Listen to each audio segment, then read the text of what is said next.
नमस्कार, मैं हूं दीपक भंडारी और आप देख रहे हैं D4U न्यूज। कोई भी अपराधी अपराध करता है और सजा काटने के लिए उसे जेल में भेज दिया जाता है, लेकिन आज जेलें अपराधियों के लिए सबसे सुरक्षित ठिकाना बन गई हैं। अपराधियों को हर सुविधा जेल में मिल रही है। एक और नया मामला सामने आया है। ये मामला जुड़ा है तिहाड़ जेल से। तिहाड़ जेल में एक सुकेश चंद्र नाम का ठग वहां पर अपराध के सिलसिले में सजा काट रहा है। वह तमाम सुविधाएं वहां उसको दी जाती हैं और इन तमाम सुविधाओं को हासिल करने के लिए वह 80 अधिकारियों को हर महीने 1.5 करोड़ रुपए की रिश्वत देता था। जी हां, मैं दोहरा रहा हूं, 1.5 करोड़ रुपए की रिश्वत वह एक महीने में केवल अधिकारियों को ही बांट देता था। इसके बदले में अधिकारी और कर्मचारी उसका हर कहना मानते थे और उसे हर सुविधा मुहैया करवाई जाती थी। ये ठग सुकेश चंद्रशेखर इसका नाम है, तिहाड़ जेल में बंद है। बताया जा रहा है कि जेल में बंद सुकेश अलग बैरक और मोबाइल इस्तेमाल करने के लिए कर्मचारियों और अधिकारियों को हर महीने 1.5 करोड़ रुपए की रिश्वत देता था। आप ये भी जानकर हैरान होंगे, ये जो अधिकारी और कर्मचारी हैं इनकी संख्या कोई 2, 4, 5 नहीं है, कुल 81 अधिकारी हैं जो चंद्रशेखर से घूस लेते रहे हैं। चंद्रशेखर, सुकेश चंद्रशेखर इसका नाम है और ये ठगी के मामले में ही जेल में बंद है। जांच में यह भी पता चला है कि जैसे कोई अपने कर्मचारियों को हर महीने वेतन देता है, ठीक उसी तरह सुकेश चंद्रशेखर हर महीने जेल कर्मियों को पूरा 1.5 करोड़ रुपया वेतन बांटता था और उसके बदले में ये अधिकारी और कर्मचारी उसे सलाम भी ठोकते थे और उसका हर एक कहना भी मानते थे। दिल्ली की इकोनॉमिक ऑफेंस विंग की ओर से कुल 81 कर्मचारियों और अधिकारियों के खिलाफ केस दर्ज किया गया है। यह कांड जो है इसने भी जेल में से चल रहे अपराध को साफ कर दिया है कि किस तरह जेलों में अपराधी सुरक्षित हैं और जेलों में बैठकर किस तरह अपराध को अंजाम दे रहे हैं। पुलिस को और भी कई ऐसे दस्तावेज मिले हैं जिसमें कई जेल कर्मियों के भी नाम हैं जिन्हें हर महीने घूस पहुंचती थी। यह भी बताया जा रहा है कि जिन कर्मचारियों को वेतन दिया जाता था उनमें कई सफाई कर्मचारी भी शामिल हैं। अधिकारियों को लाखों रुपए दिए जाते थे। रिपोर्ट में यह भी बताया गया है कि इकोनॉमिक ऑफेंस विंग ने जेल अधिकारियों के खिलाफ जांच के लिए दिल्ली जेल प्रशासन से कई महीने पहले अनुमति मांगी थी, लेकिन यह मंजूरी देने में काफी देरी की गई। यह भी आखिरकार जांच का विषय है कि इतनी देरी क्यों की गई, जबकि पुलिस के पास पुख्ता सबूत थे। तमाम ऐशो आराम, फोन और हर सुख सुविधा चंद्रशेखर को जेल में ही बैठकर मिल रही थी। चंद्रशेखर मनी लॉन्ड्रिंग और कई लोगों को ठगने के आरोप में तिहाड़ जेल में बंद है। कई करोड़ के फ्रॉड केस में वह आरोपी है। वह कितना बड़ा शातिर ठग है इस बात से समझा जा सकता है कि उसने जेल में बैठे बैठे ही कई लोगों को ठगा है। इससे पहले 200 करोड़ रुपए की ठगी के मामले में भी उसका नाम आया। सुकेश का नाम अभिनेत्री जैकलीन फर्नांडिस से भी जुड़ा था और उसकी तस्वीरें भी वायरल हुई थी जो बाद में चर्चा का विषय बनी थी। आपको यह बता दें कि सुकेश का नाम एक्ट्रेस जैकलीन फर्नांडिस से जुड़ा था। उसने करोड़ों रुपए के गिफ्ट जैकलीन फर्नांडिस को दिए थे।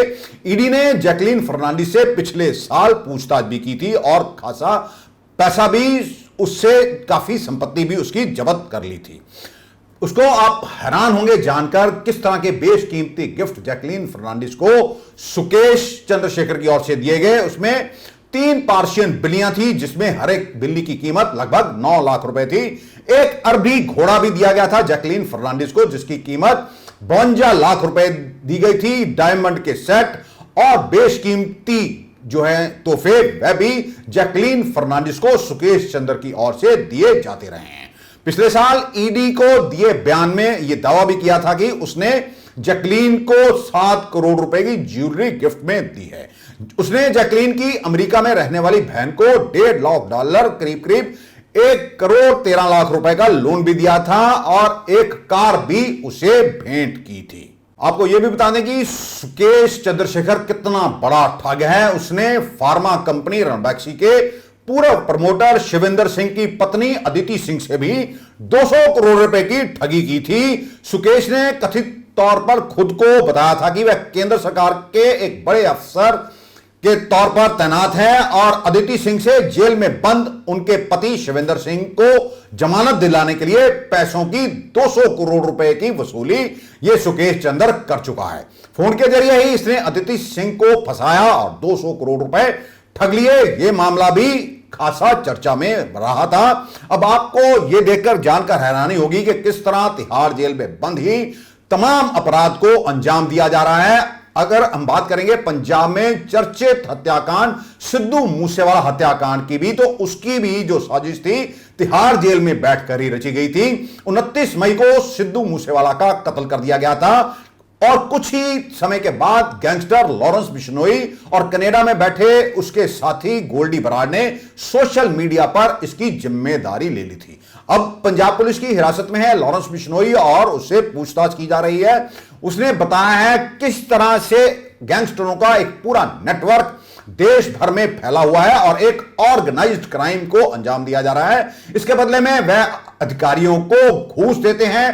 पैसे के बल पर उनकी तूती तिहाड़ जेल में भी बोलती है। जेलों से हो रहे संगठित अपराध पर काबू लगाना सरकारों के लिए भी खासी चिंता का विषय बना हुआ है। ये नामुमकिन तो नहीं, लेकिन इस पर लगाम लगाना खासा कठिन होगा, क्योंकि जिस तरह से सिद्धू मूसेवाला की हत्या के बाद गैंगस्टरों के तार आपस में कई राज्यों से जुड़े मिले हैं और कई जेलों में इनका नेटवर्क फैला हुआ है, किस तरह से एक सुनियोजित तरीके के साथ संगीन अपराध को अंजाम दे दिया जाता है और फिर इन्हें किसी का कोई खौफ तक नहीं रहता, क्योंकि अधिकारियों ने चंद पैसों के लिए अपने जमीर को बेच दिया है। उन्हें केवल पैसों से ही मतलब है, जनता भाड़ में जाती है तो जाए।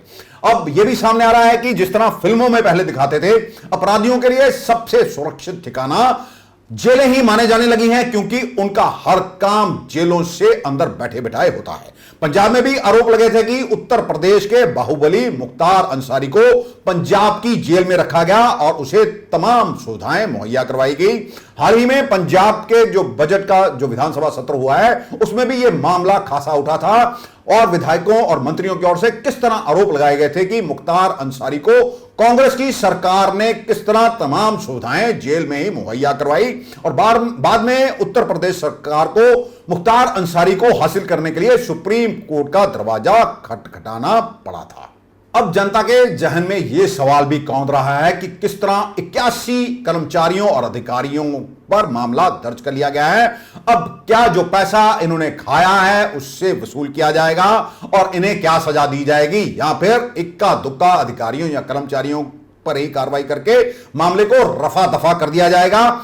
अब इन लोगों के जहन में यह सवाल भी कौंधने लगा है कि क्या कभी हमारा सिस्टम सुधरेगा या नहीं। लोग यह भी कहने लगे हैं कि इस हमाम में हम सभी, आगे का शब्द हम आपको नहीं बताएंगे, आप खुद ही समझदार हैं। अब एक के बाद एक नेता पंजाब में भी पकड़े गए। सबसे पहले बात करेंगे साधु सिंह धर्मसोत की।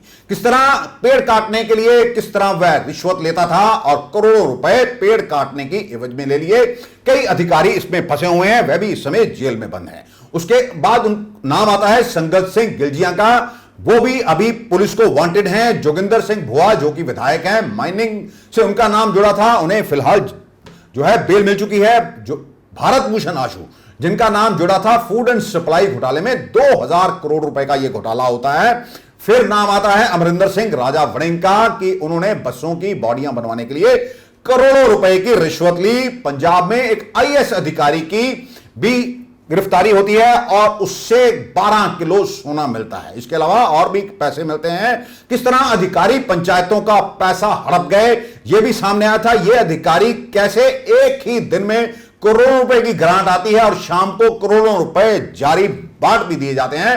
ऐसा नहीं है कि यह केवल एक ही अधिकारी हो, यह मामला केवल रोपड़ में ही होगा, यह पूरे पंजाब में होता होगा, क्योंकि ये सभी अधिकारी सिर्फ तो सिर्फ लूटने के लिए ही सरकारी दफ्तर में आए हुए हैं। खजाना लगातार लूटा जा रहा है। फिर नाम आया था सिंचाई घोटाले में 2 पूर्व कैबिनेट मंत्रियों का नाम आया था। इसमें 3 आईएएस अधिकारी जो कि पूर्व रह चुके हैं उनसे भी पूछताछ की जो परमिशन मांगी गई थी। फिर सामने आया कृषि घोटाला, फर्जी मशीनरी खरीदी गई, करोड़ों रुपए की यह मशीनरी थी, हजारों करोड़ का घोटाला होता है, लेकिन मामले में फंसता कौन है? चंद अधिकारी। पैसा ये खा गए हैं, इनकी संपत्तियां क्यों जब्त नहीं हुई? यह भी सबसे अहम सवाल है। घोटाले पर घोटाले होते गए, नेता और अधिकारी अमीर होते गए और पंजाब कर्जदार होता गया। पंजाब पर इस समय 3 लाख करोड़ रुपए से अधिक का कर्जा हो गया है और इसके लिए जिम्मेदार कौन है? ये हम नहीं कहते, ये नेता ही एक दूसरे के ऊपर आरोप मंचों से लगाते रहे हैं कि नेता लूट लूट कर पंजाब को खा गए। अमृतसर इंप्रूवमेंट ट्रस्ट के पूर्व चेयरमैन दिनेश बस्सी को भी कुछ दिन पहले गिरफ्तार कर लिया जाता है। विजिलेंस की ओर से उनसे पूछताछ के बाद यह सामने आता है कि बस्सी ने 300 से लेकर 400 करोड़ रुपए तक के विकास कार्य जो उनके कार्यकाल के दौरान हुए, उनमें भारी घपलेबाजी हुई। कई अधिकारियों के नाम भी इसमें सामने आ रहे हैं। दिनेश बस्सी का एक दिन पहले विजिलेंस की ओर से 2 दिन का और भी रिमांड ले लिया गया है। कई अधिकारियों की तो अपनी जान के लाले पड़े हुए हैं जिन्होंने माल कमाया, क्योंकि अकेला चेयरमैन इतनी बड़ी घपलेबाजी नहीं कर सकता। आपको बताएंगे कि पहले भी इंप्रूवमेंट ट्रस्ट अमृतसर में एक घोटाला हुआ था। 100 करोड़ रुपए का यह घोटाला था। फर्जी खातों में इंप्रूवमेंट ट्रस्ट के ही अधिकारी दमन भल्ला की ओर से फर्जी खातों में पैसे जमा करवा लिए गए। कोई पैसा इसने अपनी पत्नी के नाम जमा करवा लिया, कुछ पैसा इसने अपने और रिश्तेदारों के नाम पर जमा करवा लिया। कई लोगों के नाम सामने आए, इसमें कई ऐसे लोग थे जिनकी राजनीतिक पैठ थी, वह मामले से बाहर आ गए। फिलहाल यह मामला अदालत में विचाराधीन है। अब एक बात तो सच है कि सारा का सारा माल अधिकारी और नेता ही मिलकर खा रहे हैं। जनता के हिस्से में आता है टूटी सड़कें, अव्यवस्था और 2 रुपए किलो का अनाज। अब यह भी सवाल है कि क्या केवल अमृतसर के ही इंप्रूवमेंट ट्रस्ट में घोटाला हुआ? क्या दूसरे जो इंप्रूवमेंट ट्रस्ट हैं पंजाब के, उनमें घोटाला नहीं हुआ? इनकी भी जांच करवाई जाएगी और सच जनता के सामने लाया जाएगा या नहीं, यह भी सबसे अहम सवाल है। इंप्रूवमेंट ट्रस्ट के ऑफिस के बिल्कुल साथ एक बहुमंजिला इमारत बन जाती है। पूरी तरीके से अवैध तौर पर गैर कानूनी यह इमारत होती है। बांसल स्वीट्स के मालिक की यह इमारत है। वह कैसे बन गई, किसने कितना पैसा खाया, यह भी जांच का सवाल है। कितने काबिल अधिकारी हैं कि एक ही दिन में ना कोई कोटेशन और ना कोई टेंडर, करोड़ों रुपए बांट दिए जाते हैं। अब इन पर क्या कार्रवाई होगी, ये तो आने वाला समय ही बताएगा, क्योंकि पंजाब में हर दिन नया घोटाला सामने आ रहा है। कैबिनेट मंत्री हरजोत बैंस ये कह चुके हैं कि 40,000 करोड़ रुपया सरकार को केवल माइनिंग माफिया ने ही चूना लगाया, बाकी शराब और ट्रांसपोर्ट माफिया की तो बात ही अलग है। मुख्यमंत्री भगवंत मान ने खुद टिप्पणी की थी पूर्व डिप्टी मुख्यमंत्री पंजाब के सुखबीर सिंह बादल पर, उनके होटल सुख विलास को लेकर, और बताया था कि हम इसका एक एक हिसाब लेंगे, लेकिन बाद में मामला ठंडे बस्ते में चला गया। क्या कहीं ना कहीं ऐसा लगता है कि सरकार केवल दबाव बनाने की नीति ही अपना रही है? आगे क्या होगा ये तो आने वाला समय ही बताएगा। हालांकि सुखबीर सिंह बादल ने जवाब दे दिया था कि वह किसी भी जांच के लिए तैयार हैं। आए दिन सरकार की ओर से कोई नई बात सामने आ रही है। जनता भी हैरान है कि किस तरह से अब सिस्टम भगवान भरोसे चल रहा है पंजाब का, क्योंकि यहां पर जहां हाथ डालो वहीं पर घोटाला निकल रहा है। पंजाब में सरकार की ओर से बनाई गई एडवाइजरी कमेटी का चेयरमैन राज्यसभा सांसद राघव चड्ढा को बनाए जाने का मामला अब पंजाब हरियाणा हाई कोर्ट में पहुंच गया है। कहा जा रहा है कि बैकडोर से एंट्री करवाई गई है राघव चड्ढे की। इसके साथ ही मुख्यमंत्री की ताकतें कम हो जाएंगी, मुख्यमंत्री को कमजोर करने की यह साजिश की जा रही है। अब सच क्या है ये तो आने वाला समय ही बताएगा। एडवोकेट जगमोहन भट्टी की ओर से यह पिटीशन दायर की गई है हाई कोर्ट में। उन्होंने इस नियुक्ति को असंवैधानिक करार दिया, इसे रद्द करवाने की मांग की है। इसमें आम आदमी पार्टी के सुप्रीमो अरविंद केजरीवाल, राघव चड्ढा और पंजाब के मुख्यमंत्री भगवंत मान को पार्टी बनाया गया है। जब से सरकार बनी है पंजाब में आम आदमी पार्टी की, तभी से ये आरोप लगते थे कि ये दिल्ली से सरकार चल रही है और पूरी तरह से अरविंद केजरीवाल का कंट्रोल जो है वो पंजाब सरकार पर है। अब सीधे तौर पर ये कंट्रोल अपने हाथ में लेने के लिए बैकडोर से एक तरीका अपनाया गया, एडवाइजरी कमेटी बना दी गई। हालांकि यह कहा जा रहा है यह एडवाइजरी कमेटी किसी तरह के भत्ते तो नहीं लेगी, लेकिन राघव चड्ढा इतने शक्तिशाली हो जाएंगे कि उन्हें कोई भी काम करने के लिए, यानी कि कोई नियुक्ति या कोई फैसला लेने के लिए मुख्यमंत्री भगवंत मान के आदेशों की या उनकी सलाह की जरूरत नहीं पड़ेगी। पंजाब पुलिस ने गुजरात पुलिस की मदद से मुद्रा पोर्ट से 75 किलोग्राम हेरोइन रिकवर की है, जिसकी कीमत इंटरनेशनल मार्केट में 350 करोड़ रुपए बताई जा रही है। यह हेरोइन मुद्रा पोर्ट से पंजाब भेजी जानी थी। पंजाब के डीजीपी गौरव यादव ने बताया कि गुजरात पुलिस के साथ ज्वाइंट ऑपरेशन के दौरान यह हेरोइन बरामद की गई है। सिद्धू मूसेवाला हत्याकांड में लुधियाना पुलिस ने श्रोमणी अकाली दल के पूर्व मंत्री निर्मल सिंह कालों के भतीजे संदीप सिंह कालों को गिरफ्तार किया था। अब संदीप सिंह की हवेली, जो कि फतेहगढ़ चूड़िया में है, वहां पर रविवार को पुलिस की ओर से दबिश भी दी गई थी।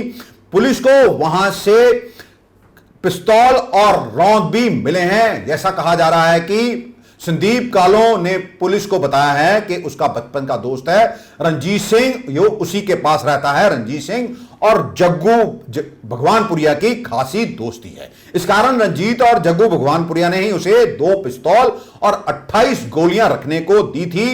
रंजीत और जग्गू को जब भी हथियारों की जरूरत होती तो वह संदीप कालों की हवेली से इन हथियारों को ले जाते और बाद में घटना को अंजाम देने के बाद फिर ये हथियार उसी के पास रख जाते।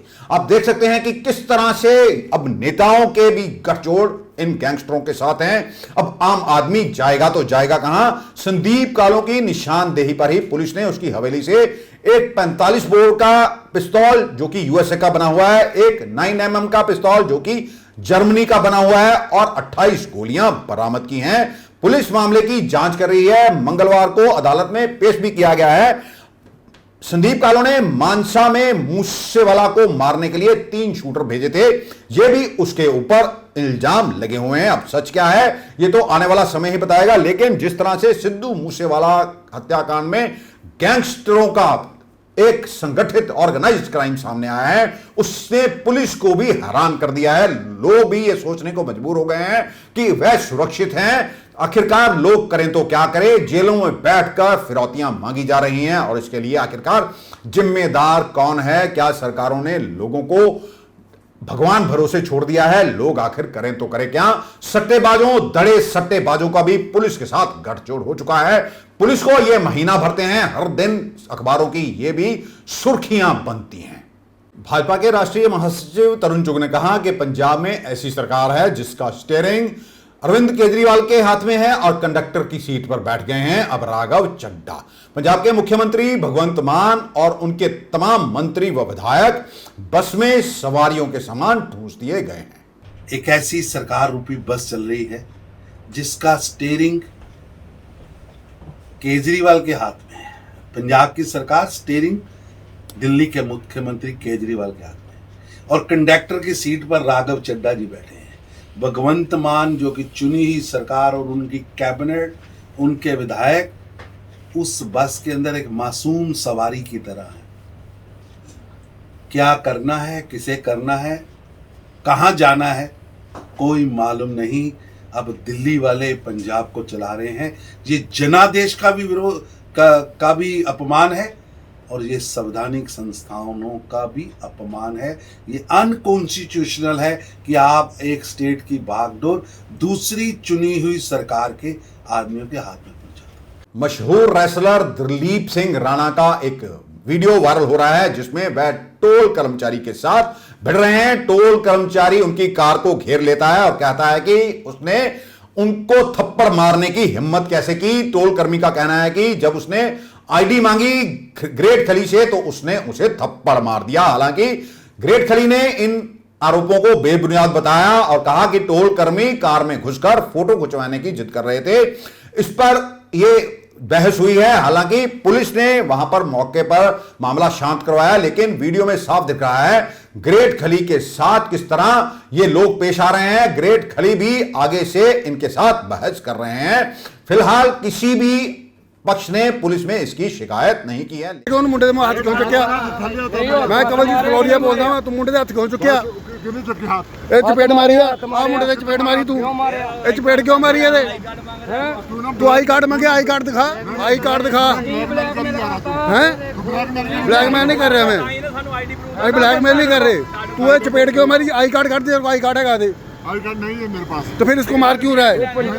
मार क्यों रहा है? हो गए 10 मारन दे हैं। मार क्यों रहा है इसको? फिर इसको मार। बस ਉੱਥੇ ਕਾਦੀ ਬਕਵਾਸ ये नहीं खुलना, ओदी चल, ये नहीं खुलना, ये नहीं खुलना, ओदी चल। लाइन से जा। इसको आपने मारा क्यों? मारा क्यों इसको? ਐਵੇਂ ਨਹੀਂ ये नहीं खुलना, ये नहीं खुलना, नहीं खुलना यार।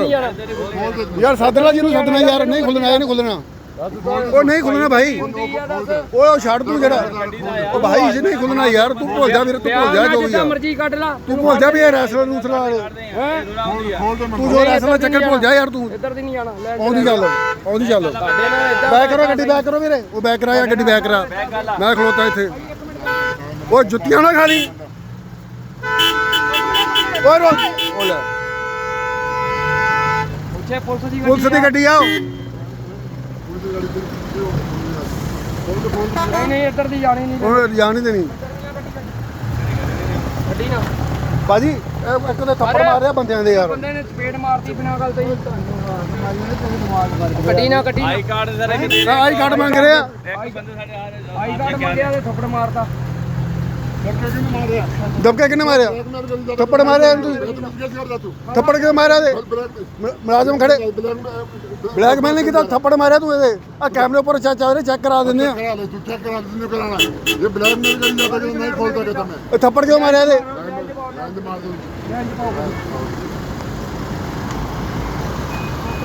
ਭਾਈ ਥੱਪੜ ਮਾਰਿਆ ਯਾਰ, ਉਦਾਂ ਕਰੇ। ਥੱਪੜ ਕਿਉਂ ਮਾਰਨ ਡਿਆ?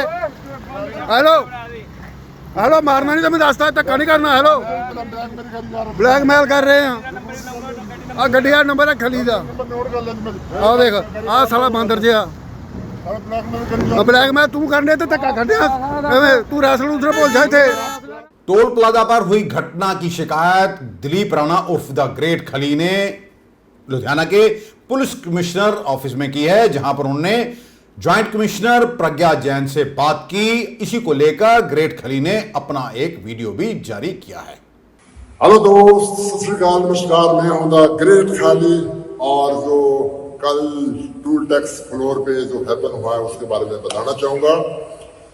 जो कल टूल टैक्स के मुलाजिम है, उन्होंने जो बेतमीजी करी और बोलते हैं कि भाई आप नीचे उतरो, फोटो खिंचाओ सबके साथ, तब गाड़ी जाने देंगे, नहीं तो नहीं जाने देंगे। वहां से विवाद शुरू हुआ है और उसका उन्होंने सोशल मीडिया पे डाला है। लोग अलग अलग तरीके से दिखा रहे हैं। तो इतनी जो बेतमीजी करी है, मैं चाहूंगा कि जो टूल टैक्स के ठेकेदार है उनके खिलाफ एक्शन ले, ताकि और सेलिब्रिटी के साथ ऐसा मिसबिहेव ना करे। तो दोस्तों, जय हिंद, जय भारत। प्रधानमंत्री नरेंद्र मोदी ने देवघर एयरपोर्ट का उद्घाटन किया और यहां से 10 किलोमीटर दूर रोड शो करते हुए वह बाबा बैद्यनाथ मंदिर पहुंचे, वहां पर पूजा अर्चना की। इस दौरान उन्होंने एक कॉलेज की ग्राउंड में लोगों को संबोधित भी किया और कहा, बाबा धाम हो, काशी विश्वनाथ धाम हो और यहां अयोध्या धाम हो, हर धाम में आधुनिक सुविधाएं उपलब्ध करवाई जा रही हैं। दुनिया के लोग नई जगह देखना चाहते हैं, जानना चाहते हैं। आज समय की मांग है भारत अपनी विरासत को तेजी से संरक्षित करे, वहां सुविधाएं बढ़ाए। हमने हाल ही दिनों में देखा है कि जहां पर सुविधाएं बढ़ाई गई हैं, वहां पर पर्यटकों की संख्या भी बढ़ी है। मुझे 4 साल पहले देवघर एयरपोर्ट का शिलान्यास करने का अवसर मिला था। कोरोना की मुश्किलों के बावजूद भी इस पर तेजी से काम हुआ और आज झारखंड को दूसरा एयरपोर्ट मिल रहा है। देवघर एयरपोर्ट से हर साल लगभग 5 लाख यात्रियों की आवाजाही हो पाएगी। इससे कितने ही लोगों को बाबा के दर्शन में आसानी होगी। साथियों, अभी ज्योतिरादित्य जी कह रहे थे, हवाई चप्पल पहनने वाला भी हवाई यात्रा का आनंद उठा सके। इसी सोच के साथ हमारी सरकार ने उड़ान योजना की शुरुआत की थी। आज सरकार के प्रयासों का लाभ पूरे देश में दिख रहा है। उड़ान योजना के तहत पिछले 5-6 सालों में लगभग 70 से ज्यादा नए स्थानों को एयरपोर्ट, हेलीपोर्ट और वाटर एरोड्रम्स के साथ उसके माध्यम से जोड़ा गया है। 400 से ज्यादा नए रूट्स पर आज सामान्य से सामान्य नागरिक को हवाई यात्रा की सुविधा मिल रही है। उड़ान योजना के तहत अभी तक 1 करोड़ यात्रियों ने बहुत कम मूल्य पर हवाई यात्रा की है। इनमें से लाखों ऐसे हैं जिन्होंने पहली बार एयरपोर्ट देखा, पहली बार हवाई जहाज पर चढ़े। कहीं आने जाने के लिए कभी बस और रेलवे पर निर्भर रहने वाले मेरे गरीब और मध्यम वर्ग के भाई बहन अब कुर्सी की पेटी बांधना ये भी उन्होंने सीख लिया है। मुझे खुशी है कि आज देवघर से कोलकाता के लिए फ्लाइट शुरू हो चुकी है। रांची, पटना और दिल्ली के लिए भी जल्द से जल्द फ्लाइट शुरू हो, इसके लिए भी प्रयास चल रहे हैं।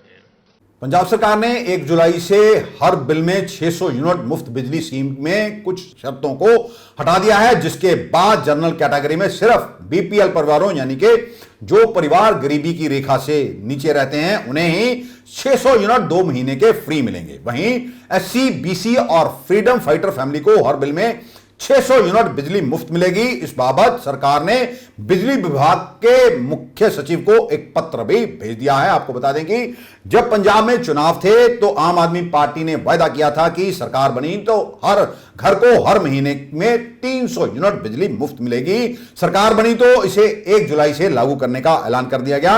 हालांकि इसमें कुछ संशोधन भी किए गए। पंजाब में 2 महीने का बिल आता है और हर बिल में 600 यूनिट मुफ्त बिजली मिलनी है। अब अगर कोई, जिसका पहले यह कहा गया था कि पंजाब में हर वर्ग के 1 किलोवाट कनेक्शन को ही 600 यूनिट बिजली मुफ्त मिलेगी, इससे ज्यादा बिल आया तो लोगों को अतिरिक्त यूनिट का बिल देना होगा।